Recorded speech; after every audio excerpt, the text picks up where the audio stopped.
Saludamos a Francisco Martín Moreno, que esta mañana nos va a platicar acerca de las intervenciones norteamericanas en la revolución. ¿Qué tal, Francisco Martín? ¿Cómo estás? Buenos días. Igualmente, Héctor, muchas gracias. Bueno, sí, fundamentalmente quería aprovechar este momento, ya que se viene otro aniversario más de la convocatoria de la Revolución Mexicana de Pancho Madero, para recordar, por ejemplo, algunos aspectos importantes de las intervenciones norteamericanas. Así, en una primera instancia, vale la pena recordar cómo cuando Porfirio Díaz ya iba a cumplir 80 años de edad, y con el ánimo de que se dividiera, digamos, la inversión y la atención de la inversión extranjera en Europa, pues empezó a invitar a compañías europeas, a compañías inclusive japonesas, alemanas, para que concurrieran al desarrollo de México, lo cual me pareció muy talentoso, y no depender nada más de los Estados Unidos. Evidentemente que esto no le gustó al presidente Taft. Al presidente Taft lo que quería era que todos sus inversionistas y todas las empresas norteamericanas tuvieran el privilegio de la dictadura porfirista. Entonces se juntan dos cosas. La primera, la edad del tirano, 80 años, que para aquellos años ya eran muchísimos años. Hoy un hombre de 80 años es un chamaco, Héctor, pero en aquellos años, pues sí, un hombre de 80 años sí podría parecer ya un hombre bastante mayor. Entonces, cuando se da cuenta también el propio Porfirio Díaz que el presidente Taft manda 20,000 hombres a la frontera, pues se da cuenta de que ya no tenía el apoyo de los Estados Unidos. Después tenemos otro momento de intervención cuando el embajador Woodrow Wilson decide asesinar junto con Victoriano Huerta al presidente de la República, al presidente Francisco Madero. Entonces asesinan, entre los dos asesinan al presidente Madero, y pues es un acto flagrante de intervención ostentosa y además criminal. Después vemos que el presidente Wilson, el presidente de los Estados Unidos, tampoco apoya a Huerta. O sea, el embajador de los Estados Unidos asesina a Huerta, pero por otro lado, el presidente de los Estados Unidos no apoya a Huerta, y entonces apoya sí a las fuerzas de Carranza para derrocar a la dictadura espuria, evidentemente de Victoriano Huerta. Otra intervención extranjera.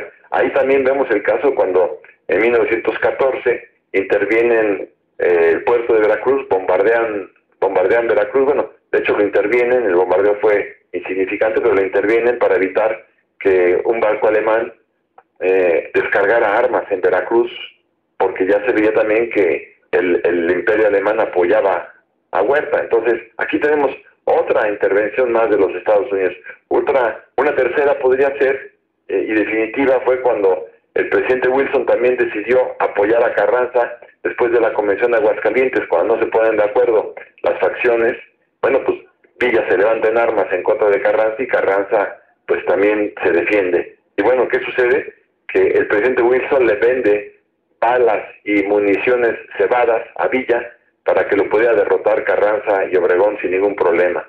Ahí cuenta la historia cómo cuando disparaban los cañones y la artillería villista, las bombas apenas llegaban a viajar 40 o 50 metros, y los rifles lo mismo, las municiones de los rifles viajaban sin mucho 40 metros. Entonces, claro que aplastaron evidentemente a la División del Norte. Esta fue otra intervención militar. No todas son, otra intervención de los Estados Unidos. No todas las intervenciones fueron militares, como la de Veracruz o la amenaza del presidente Taft. También aquí fue una intervención, pues si tú quieres, encubierta, desde el momento en que le venden cartuchos cebados al general Villa. No lo quería Wilson a Carranza, y por eso pues puso a disposición de Carranza pues todas las herramientas para acabar con el Centauro del Norte, Héctor. Pues sin duda, tormentosa la relación de México con los Estados Unidos, y ya tú lo señalabas, no todas fueron intervenciones militares. Bueno, hubo intervenciones hasta, entre comillas, de carácter diplomático, ¿no? Siempre para incidir en estos procesos históricos de México, ¿no?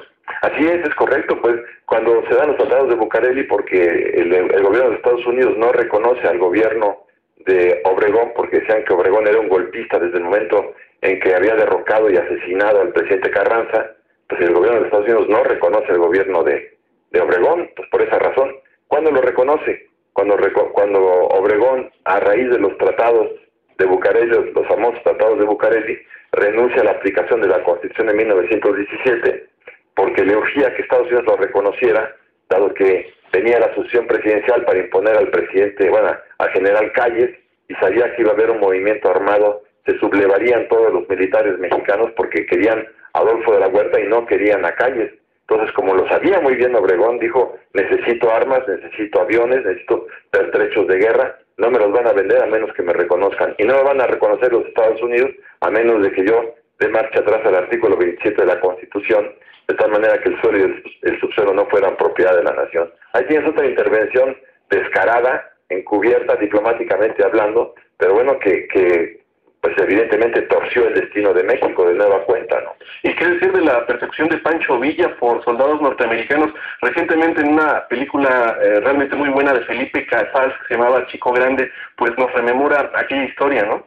Sí, es cierto, sí, bueno, porque ahí está claro cómo Pancho Villa no entra, pero Pancho Villa manda a un grupo de los que quedaban de sus dorados para atacar el pueblo de Columbus, porque el Kaiser alemán lo que deseaba es que Pancho Villa invadiera Estados Unidos para que se declarara la guerra entre Estados Unidos y México, porque ese era el propuesto del Kaiser. ¿Por qué deseaba el Kaiser hacer eso? Bueno, porque lo que le preocupaba al Kaiser es que Estados Unidos se declarara la guerra a México y mandara 500,000 soldados a sofocar a los mexicanos, 500,000 soldados que no mandaría al frente europeo para apoyar precisamente a Francia y a Inglaterra.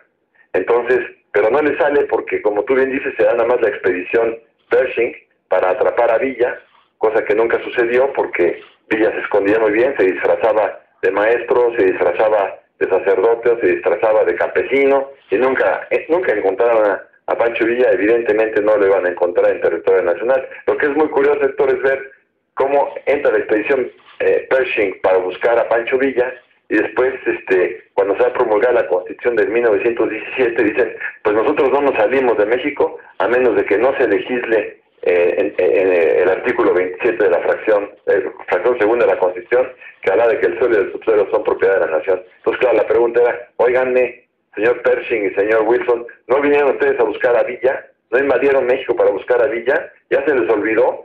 ¿Qué tiene que ver Villa con la fracción 27, fracción segunda de la Constitución? Pero así son los norteamericanos, mi querido Héctor. Y así es esta relación que tú nos describes. Vaya, qué historias.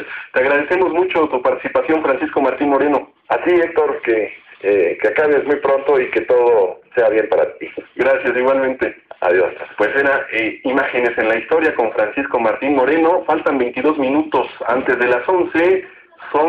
Hacemos una pausa, vamos ya directamente ¿con quién vamos? Con el ingeniero Harfush, después del corte.